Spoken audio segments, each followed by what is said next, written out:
நாட்டை இந்த நாட்டுக்கு மேலே வச்சு நம்ம ஜாயின் பண்ண போகிறோம். இப்போ இந்த வயரையும் கிராஸ் நாட் போட போகிறோங்க.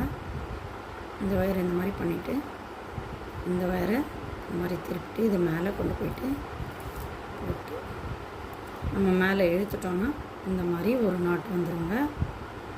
அதே மாதிரி இந்த வயரை இந்த பக்கம் திருப்பிட்டு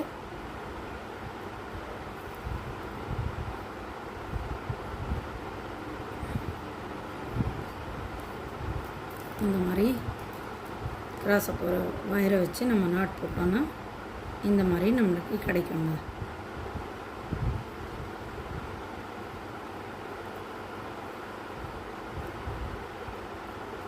பாருங்க, இதே மாதிரி ஒவ்வொரு நாட்டையும் வந்து நம்ம பக்கத்தில் வச்சு நம்ம ஜாயின் பண்ணிட்டு வந்தோன்னா நம்மளுக்கு லைனாக வந்து கிடைக்குங்க. நான் மொத்தமாக இது ஜாயின் பண்ணிவிட்டு நான் காட்டுறேங்க.